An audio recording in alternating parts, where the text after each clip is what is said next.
I dreamed a dream in time gone by. One focus line, life will be as eternal dreams to share.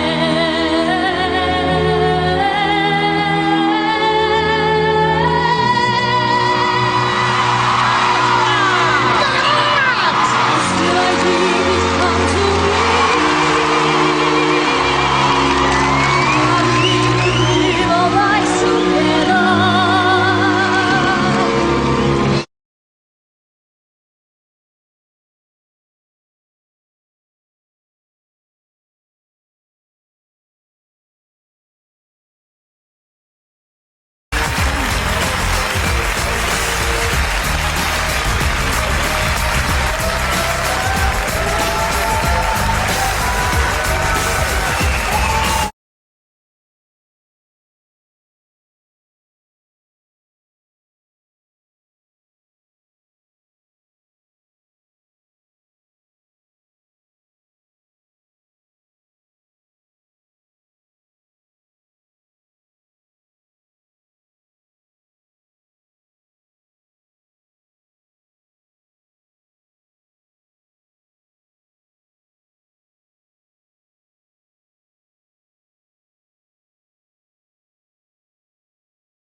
But it was not always this awesome. About 6 years ago, I lived a much different life in a much different way. I was emotionally and spiritually bankrupt. I lived the first 25 years of my life really looking for happiness and self-worth and connectedness in all the wrong places. I was looking for this connection and the inspiration in my credentials or in my relationships or in the amount of money or in a pair of shoes, or in the fact that I had access to some great nightclub. Who knows? I was just looking for it in all of these outside circumstances.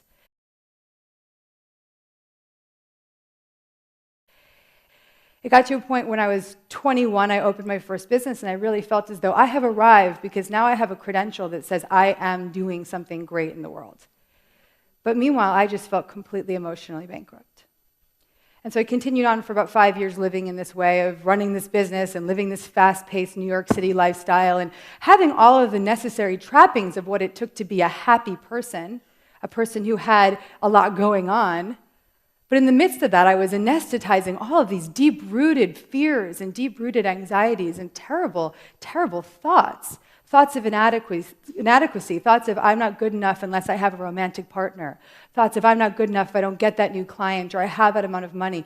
I'm not good enough because.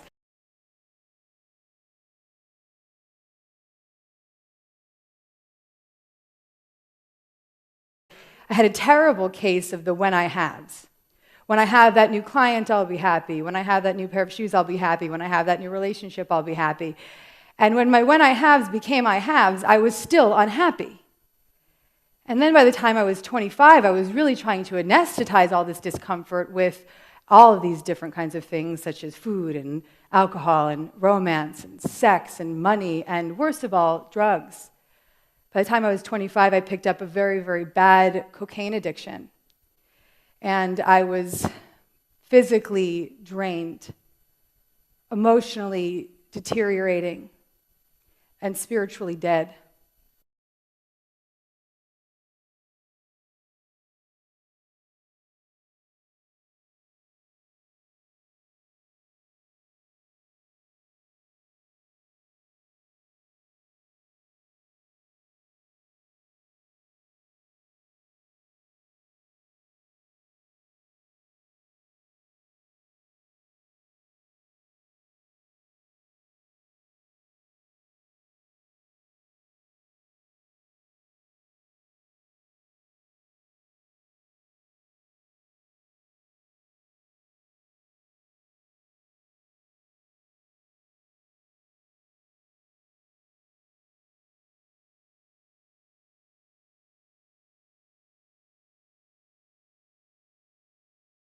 Research proves that near-death experience is legitimate.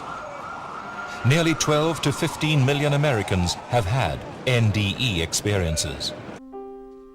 For mankind, the NDE phenomenon holds a message. Death is reality, and according to research and those who have witnessed heaven and hell through NDE experiences, we must think about our own lives. We will die as we live.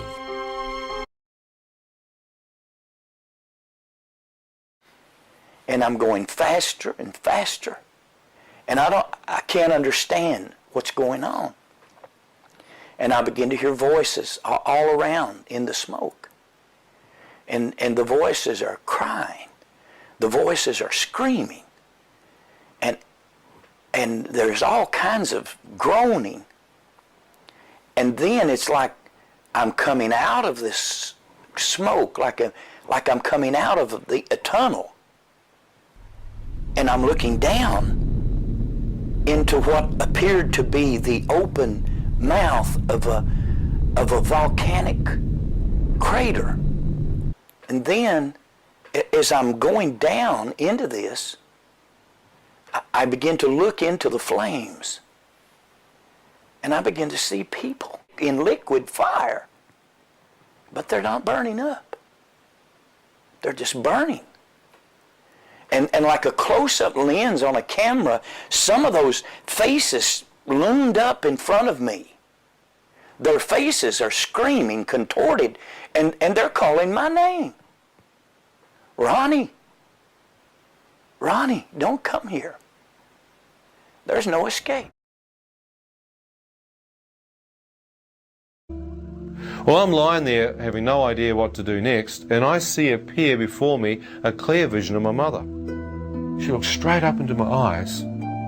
She said these words. She said, "Ian, no matter what you've done in your life, son, no matter how far from God you may be, if you'll but call out to God from your heart, God will hear you and God will forgive you, son." I thought, well, if there is a God, which one? I'd seen thousands. I'd travelled through Kandy, Sri Lanka, been through Borobudur. I'd been to so many different places. That's all we can do for you right now. Fight the poison. Fight the poison, okay?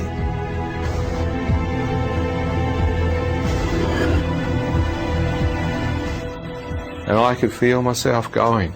It was really scary. You could hear everything. Words appeared in front of my eyes. God is light, and in him there is no darkness at all. I thought, God is light. Could that possibly be God? And in him there's no darkness at all. I've just come from darkness. Whoever this being is, he is completely separate from darkness. I see no shadow. I see no evil, only pure white radiance. And he knows my name. Could it possibly be God that I'm standing in the presence of, talking to? I thought if it is, he must be able to see my spirit absolutely naked. I began to pull back. As I began to pull back towards the darkness of the tunnel, I watched a wave of radiance come off him. I expected it to touch me and literally catapult me back into the pit. But as this wave of light emanated forth off him, it moved through me, and all I got was love. The love was causing me to literally blubber. I was actually just bawling my eyes out. And I could feel an acceptance coming. I said, God, you can't love me. I've cursed you. More love. I said, I've committed all kinds of...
You sail for Troy in 3 days. This war will never be forgotten, nor will the heroes who fight in it.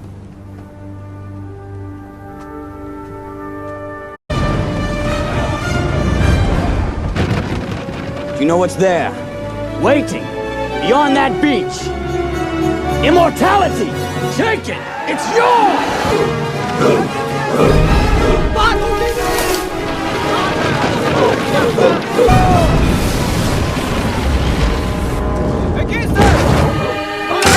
The man wants to die.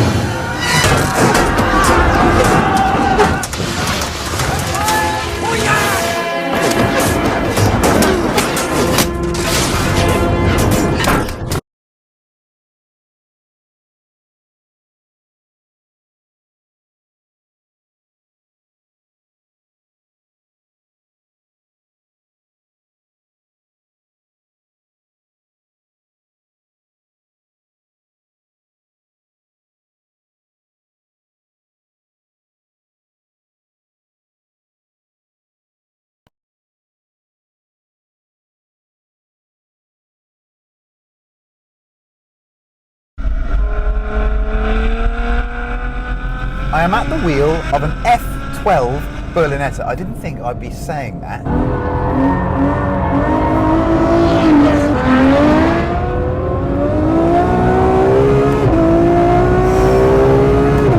That is immense. This is, I think, the greatest technical achievement of a big sporting GT car I've driven.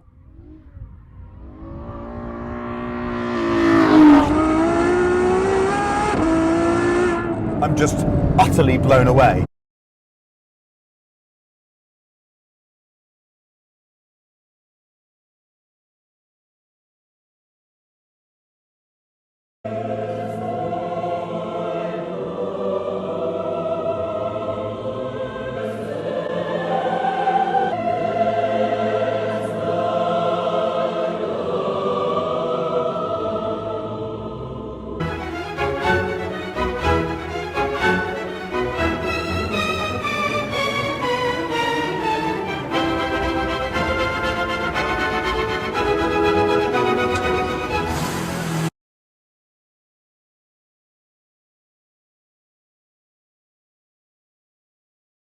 기관사를 보니까 차성봉 씨 가족상에 아무도 기재가 되어 있질 않아요.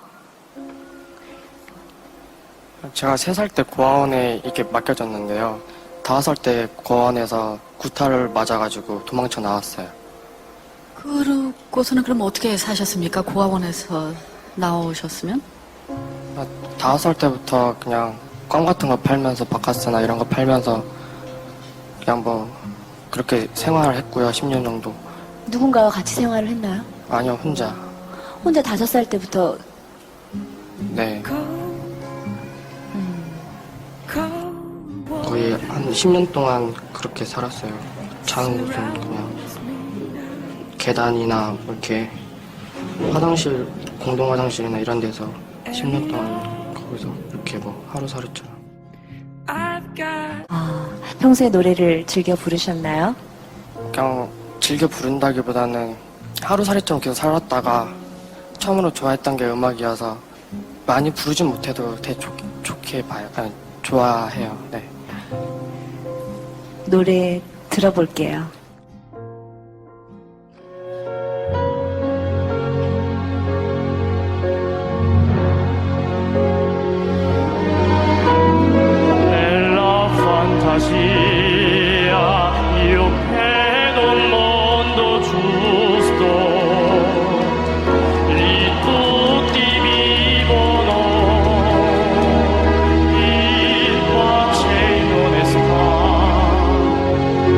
Io sono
여기서 뭐 어떻게 되든 간에 꼭 그 레슨이 계속 될 수 있도록 어떻게 해드리고 싶네요.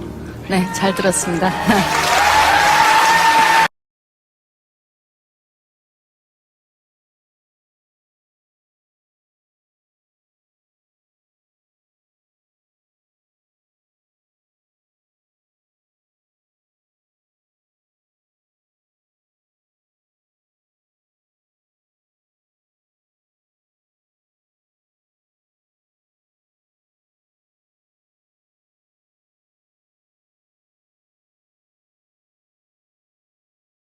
But in the last half century, our knowledge of the cell has just exploded.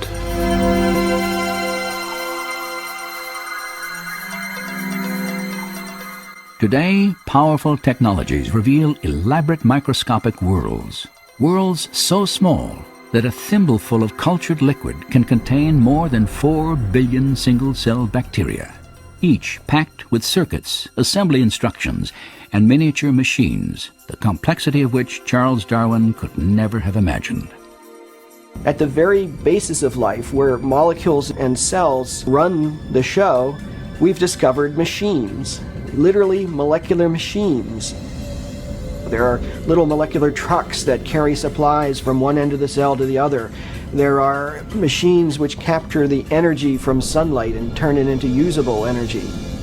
We can enter the cell to view this remarkable system at work.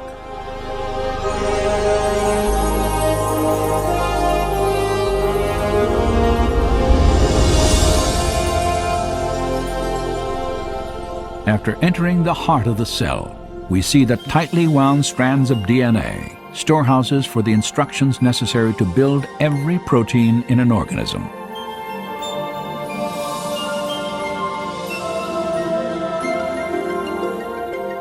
In a process known as transcription, a molecular machine first unwinds a section of the DNA helix to expose the genetic instructions needed to assemble a specific protein molecule. Another machine then copies these instructions to form a molecule known as messenger RNA. The messenger RNA strand is directed to a two-part molecular factory called a ribosome. After attaching itself securely, the process of translation begins and shepherded by another molecular machine to the exact location where it is needed. This is absolutely mind-boggling to perceive at this scale of size such a finely tuned apparatus, a device that bears the marks of intelligent design and manufacture.